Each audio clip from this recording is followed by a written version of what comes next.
I'm Ric Edelman. Do you dream of buying that boat and putting the wind at your back?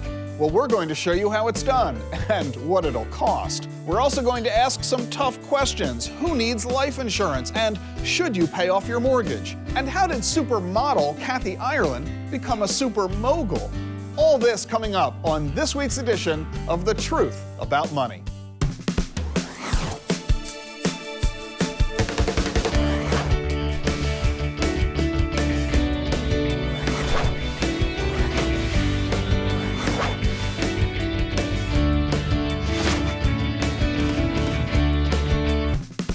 Best-selling author and founder of one of the nation's largest financial planning firms, Ric Edelman. Can you imagine spending over $1 million to buy a boat and still having to do all the work to run it?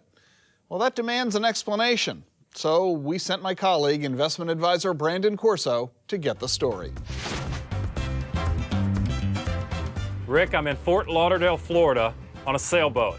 Actually, much more than a sailboat. It's actually a sailing yacht. Who is the typical sailboat owner? The typical sailboat owner is someone who's adventurous in their lifestyle choices and likes to be outside and specifically has sailing skills. How big's the boat? The size of anchor watt is 70 feet. These are luxury vessels. Frankly, the interior of this boat offers so much in the way of beautiful living quarters, beautiful galley, just absolutely everything is first class. What is this boat on the market for? How much are they trying to sell it for? The asking price of anchor watt is $2.1 million. Okay. How does the sailboat differ from the motorboat in terms of operating costs? It varies dramatically. The operating cost of this vessel is a fraction of what a motor yacht would cost to operate. Now, on a boat like this, is there typically a crew? There can be, but this boat and many others like this are set up for owner-operators.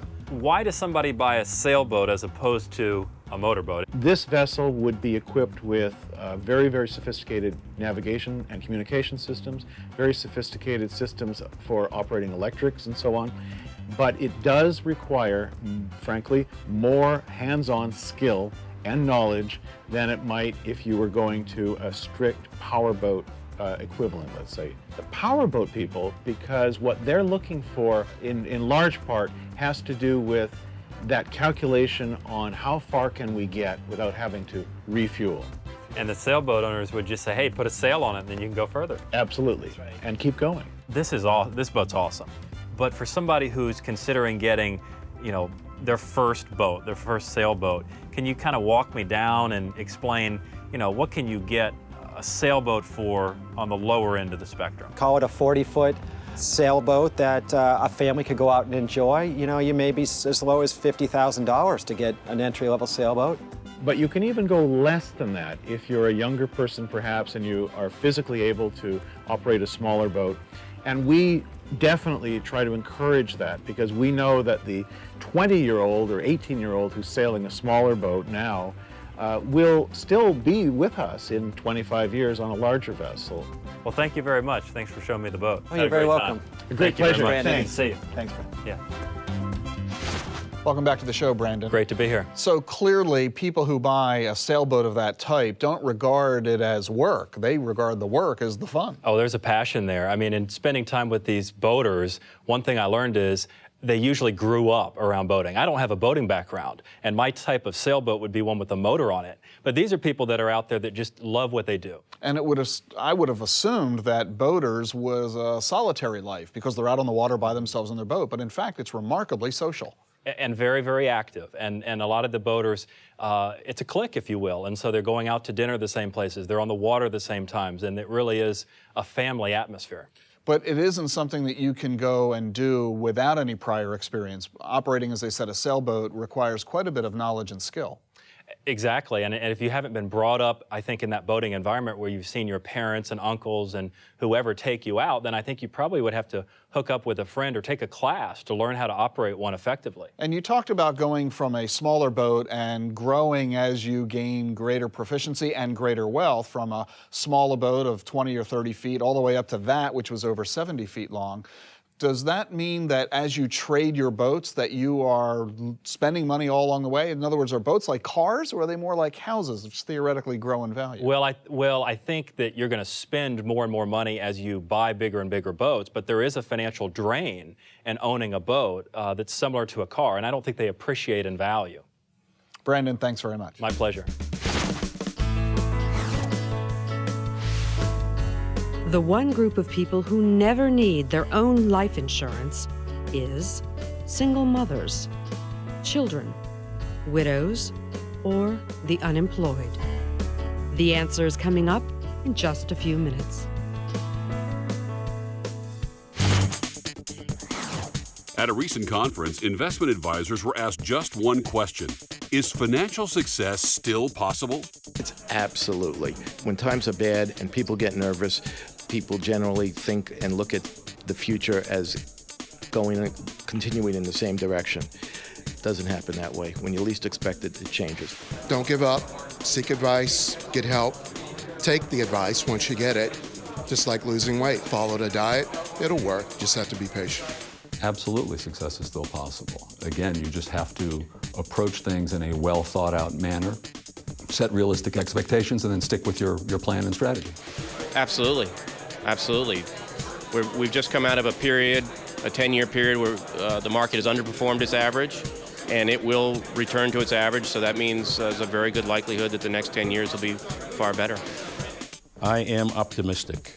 I have been in the securities industry for 42 years.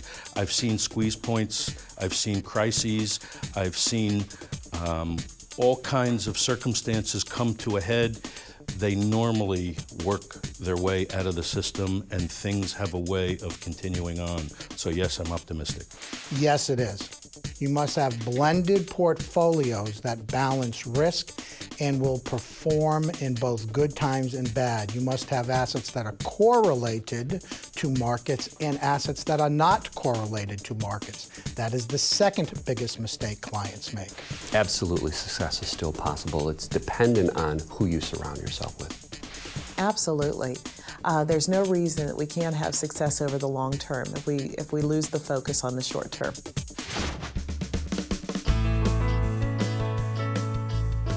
The one group of people who never need their own life insurance is children.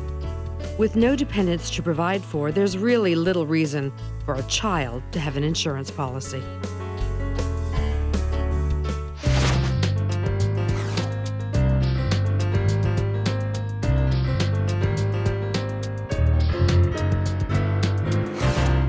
Bill in Bowie, welcome to the program. How are you? Good morning. Doing great. How are you? Terrific, thanks. My company has a 401k that I put money into, and just recently they've given us the option to have a Roth that we can either roll everything over into. We can have both simultaneously, or whatever.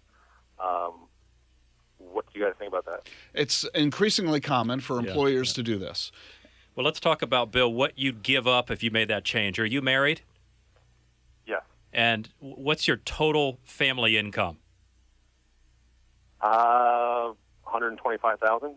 And how much money have you been putting into your 401k? About $18,000 a year. 18 grand. So if you stop putting into the traditional 401k, you're going to have to pay both federal and state taxes on that 18 grand. So you're talking about giving up, what does that come to, guys? Roughly a third, 40% of it. So, you're talking several $1,000s. You're talking $3-4 grand. Yeah. I mean, so you're going to give up more in taxes today for the hope, potentially the promise, that you'll have less tax down the road. You sound like a young guy, Bill. Yeah. How old are you? 52. Okay, so you're going to work for another 10 plus years, right? Yeah. And since we don't know what the future tax rates are going to be, you have a simple choice. You can put the money into the deductible 401k and get a tax break right now that'll save you probably $3,000 or $4,000, or you can choose the Roth IRA and hope to save $3,000 or $4,000 in the future. So do you want to save the money now or save more later? Maybe. And that's why our attitude simply, do the deductible because you're in a high tax bracket. Yep. Take the tax break that you know you get right now, and let's worry later about what the tax code is later. Great. A bird in hand. And That's it's the idea. and the only way we would change that opinion, Bill, is if you were in a very low tax bracket right now. So, Bill, if you were in the 15% bracket or less at work, then we'd say, sure, the Turin tax deduction isn't worth very much because you're in such a low tax bracket, you might as well do the Roth. But that's not you. You're in the highest bracket, and therefore do the deductible for your 401k instead of the Roth. You know, when we have these conversations, Rick, we're really talking about how much do you want to prepay in taxes that you don't have to? It is kind of funny. Sometimes Right? people say, I hate to pay taxes, and therefore I want to convert my IRA to the Roth so that I don't have to pay taxes later. And But I want to pay it now. They kind of forget that, well, okay, but you're going to pay the tax now. Tell me this. I hear people say all the time, I hear people say, like, our kids are our future. You know, children are our future. We have to invest in the kids because they're our future. And I know that when people say that, it's meant to inspire us and give us hope for the future, but I'm not going to lie, y'all. I keep running into children that I hope don't make it. I was in the drugstore recently. I'm in line. There's a young girl behind the register. The total of the items that I was purchasing came to $3.85. I gave her $4. She rang me up, looked down at the drawer, and with a straight face, said, sorry, but we ain't got no dimes. We ain't got no dimes. Then she called for the next customer like that was the end of the transaction. Like I was gonna leave without my change because dimes is the only way you could get to 15. Not in this economy, you better figure it out. I was like, look, I understand you ain't got no dimes, but are there nickels and pennies in your drawer? I swear to y'all, she looked back down and was like, yeah, why? I was like, you really don't see where I'm going with this at all? Just, I hope you don't make it.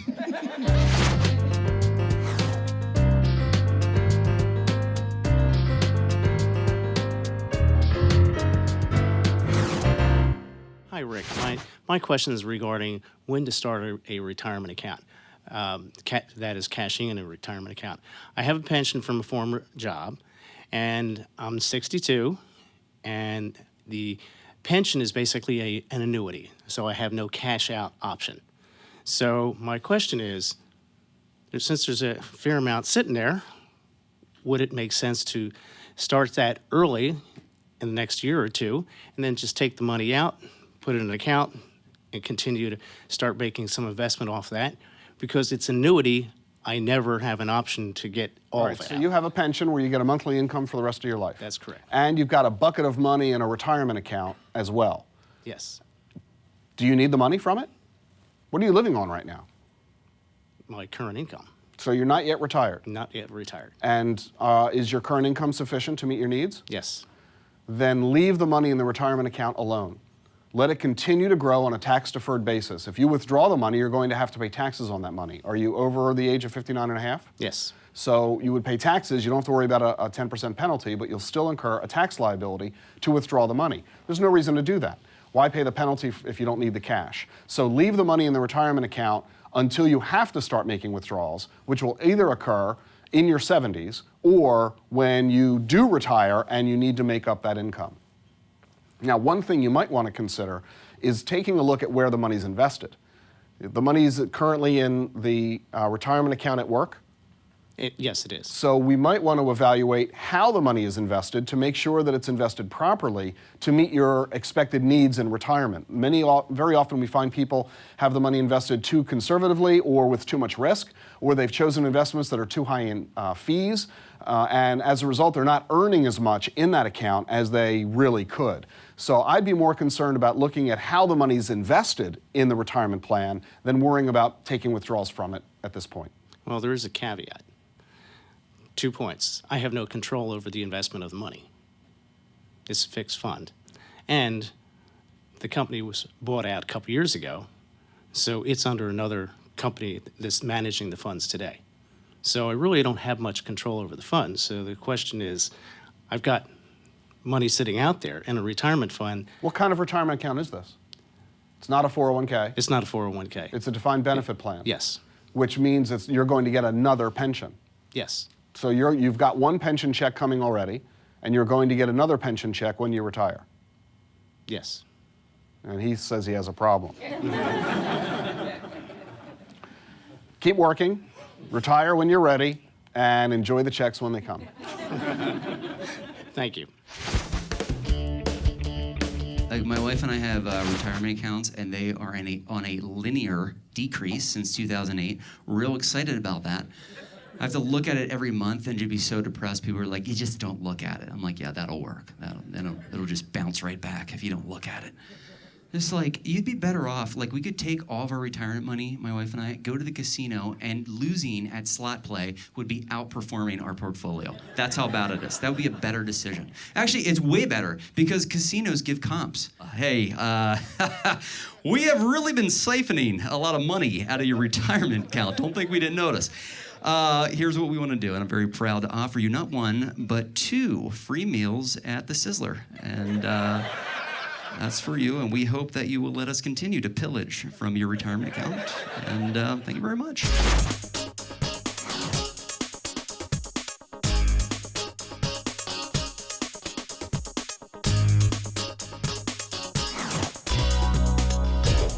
Hi, Rick. I've been wondering, how can we change the attitude of people in this country to feel a little bit more positive about the future? Well, if you've got a bad attitude, if you're concerned about what's going on, it's your fault. It is probably because of who you're listening to, what you're reading, and where you're emphasizing your exposure. There is an incredible amount of intensely exciting opportunity in this country. Never better. Technological innovation, innovation in the field of healthcare, medicine, pharmaceuticals, wonderful developments that we have going on, not only in this nation, but on a worldwide basis. And if you instead are thinking that things are really difficult and that our challenges are really high, well, you're right about that, but that's not all that there is. So the first thing I would say to someone who feels pessimistic or nervous is to reconsider who you're listening to, where you're getting your news and information, because there's an awful lot out there that is wonderfully exciting. And if you don't know what that is, look a little harder to find it. When should you hire a real estate agent? Is it when buying a home? When selling a home? When you are buying or selling a home, or neither? The answer is coming right up here on The Truth About Money.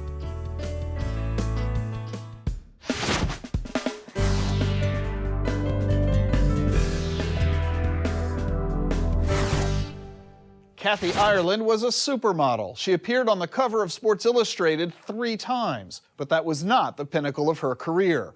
Today, she heads a retailing empire with over $2 billion in sales and a personal fortune estimated at over $350 million. Kathy joins us by satellite. Kathy, thanks for being on the show. Thank you, Rick. It's great to be with you. Forbes magazine, Kathy, recently referred to you as the prototype of a model turned mogul. What does that mean to you? Model turned mogul. It's interesting because I began my modeling career as a business person already. My very first job, 4 years old, sold painted rocks from my wagon. Always had a passion for both design and business. And it is such a privilege to be able to work in this industry. Our mission is finding solutions for families, especially busy moms. I love our customer, and it's really a privilege serving her. Now, you've made a concerted effort to actually target busy moms. They're your audience. We do reach out to moms. When I became a mom for the first time, my life changed drastically, instantly. I mean, suddenly a shower became a luxury. Going to the store is heroic. You've got car seats, diapers, temper tantrums. If I make it out the driveway, that's a victory. I serve as CEO and chief designer for our brand, but our customer is the most critical part of our brand. She's tough, and I love that. She's my boss. She gives me my marching orders, and she's very direct with me. If you read my tweets, my Facebook correspondence, email with me, she says, Kathy, I love this here, but fix this here. I need my solutions, and I need them now. Well, now you're moving from busy moms to brides. Tell me how that came about. I got married back in 1988. My gown was Wonderfully inspired by Princess Diana with sleeves that were bigger than my head, we rented a beautiful estate for the wedding, but we weren't allowed to go in the home. We had to bring porta potties, and with those big sleeves, I could hardly get myself into the little porta potty. And I thought, wouldn't it be wonderful to really have everything for the bride, to really make it a truly special day?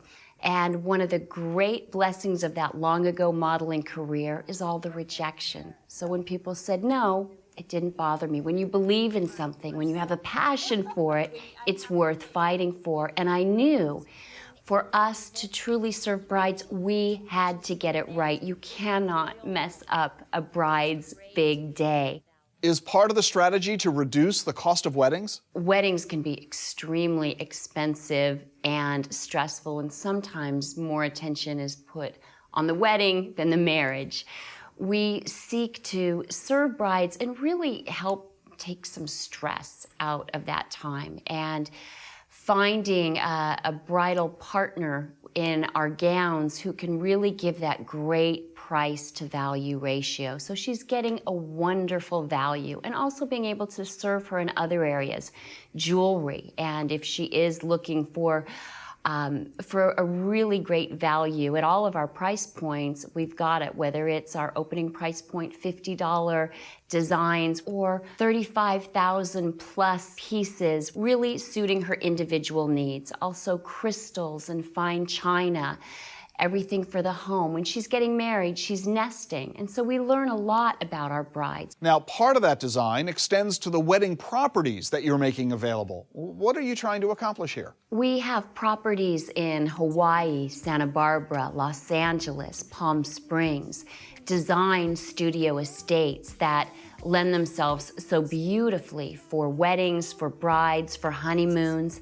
If there's a woman out there who's watching this now, a mom who's struggling and says, boy, I wish I had Kathy Ireland's life, what would you say to her? What I would say is embrace your life and don't let anyone put you in a box. Don't let anyone put limits on you. Just persevere and fight for what you believe in, and remember to please take care of yourself. And remember that you are an important part of your family. And oftentimes as women, we just kind of are taking care of everybody else. We let ourselves go. And I've learned that the hard way too. It's easy to give advice. It's hard to take it. Kathy Ireland, thanks so much for being with us. Thank you. Thanks, Rick. The fact is that it's a good idea to hire a real estate agent if you are buying or selling a home. Then you know a professional is looking out for your best interests. Before we go, a couple of thoughts on today's show. In a number of ways, we dealt with a question that's on everyone's mind, whether success is still possible in today's world.